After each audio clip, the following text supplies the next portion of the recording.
Welcome to part 3 of the Millennium Falcon build on Duff Makes It. My name's Greg, and I'm going to go through part 3. Here you go with the cockpit, more Bondo. Had to keep filling in the cracks and the holes and things in the Bondo to make it smooth. I had to keep sanding it, filling it, sanding it, and filling it until it got really smooth. Right there you can see 120 grit sandpaper to get it down. I used a little bit rougher and then smoothed it down with 120. And there it is, sanded, and I started putting a little paint on it just to see how it'll look. Sometimes you have to put some paint on it just to see what the contours look like. There I have pretty much sanded smooth and with paint on it. I started putting a little bit of paint on it so that wood would soak up some paint. If you don't, you gotta prime it.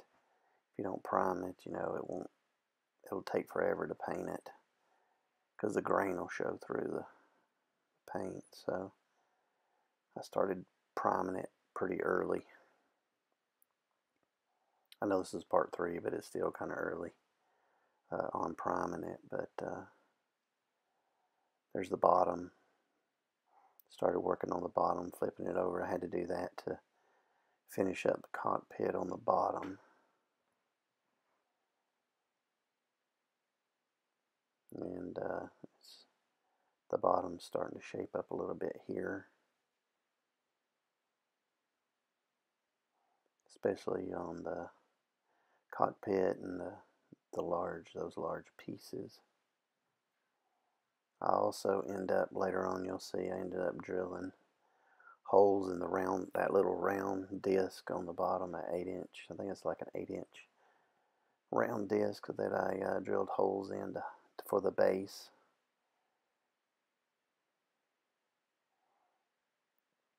And there it's just more sanded, doing some sanding and putting a little bit of paint on it. Close up of the bottom of the cockpit. I finished sanding it down, putting more Bondo and sanding on it. There I am working on those side pods. I don't know I'm sure the Millennium Falcon has names for all these parts. I don't know what they are, but they probably have them. But I'm working on those little pods here and more details and trying to get everything buttoned up as far as the wood pieces go.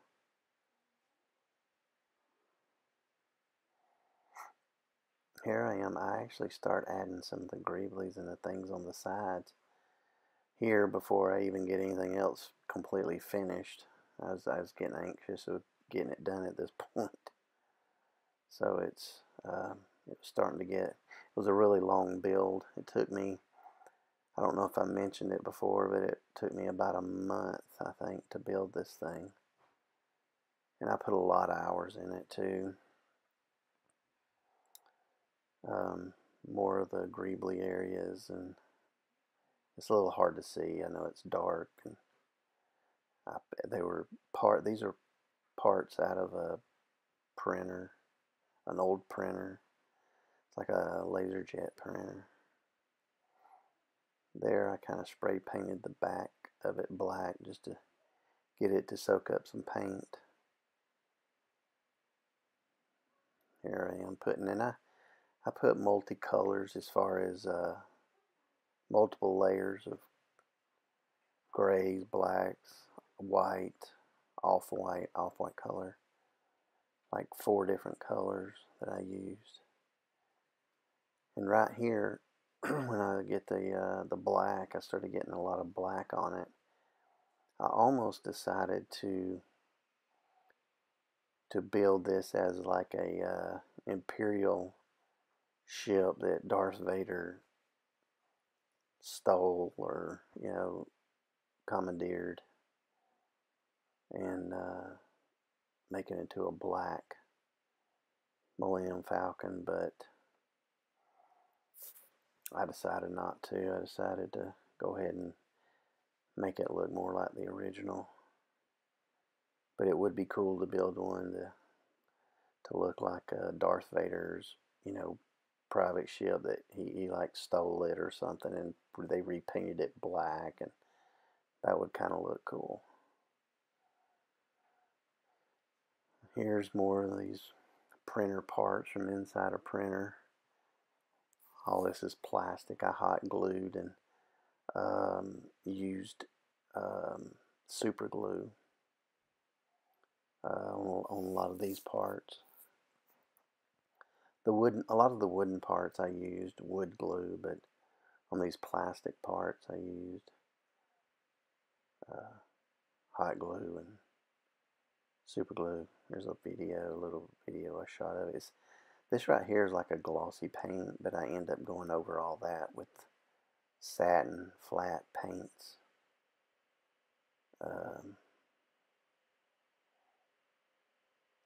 Here it is where I sprayed some gray flat. It's like a primer, I think, is what I used on that.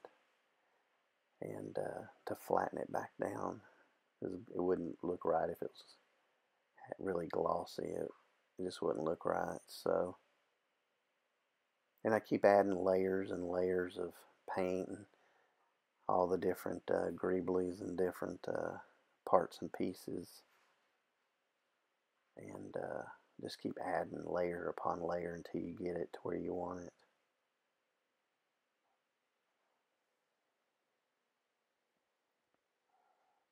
I do the front. Here's the front of it, and like I said, it's not like the original. I don't. In order to find all those parts and pieces, it'd be almost impossible, considering when the original one was built back in the 80s. Well, actually 77 or 70s, in the 70s, sometime in the 70s, when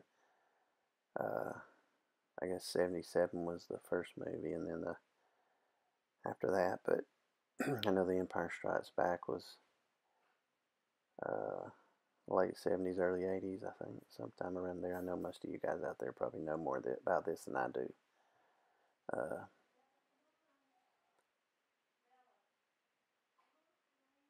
Here it is showing just more of the side pieces I've added. It's hard to tell what I've added because it kind of all melts together when you get it to a certain point, which is good. You want it to kind of blend in together. And then more painting, a little more painting on it. This is the top side, obviously, and starting to add some of the pipes and tubing that's on there in these pictures. This is a plastic rod. It's not a plastic tubing. It's a plastic rod I got at the arts and crafts store. And it's easily bent. Some of it, the real thin stuff, you can bend and it won't break. But the thicker stuff, you kind of got to heat it a little bit. And you don't want to heat it too much or it'll just melt. But you got to heat it a little bit in order to get it to bend and look right.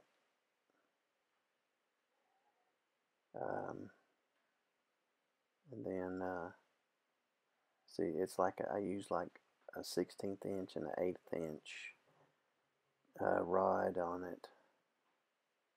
And then I thought, well, I should have actually used some aluminum wire. If I'd had aluminum wire, some straight TIG rod aluminum, I could have bent it and it wouldn't have mattered. It would have, it would have bent easy, and it's lightweight too. I tried to keep it as lightweight as I could. Here I am making more of those pieces. Some of this stuff I made out of wood from scratch, and some of it I tried to find pieces that would work, the shapes and things that would work with it. Well, this is the last one on this video. I appreciate you guys joining me for part 4 and the next build on Duff Makes It. Thanks.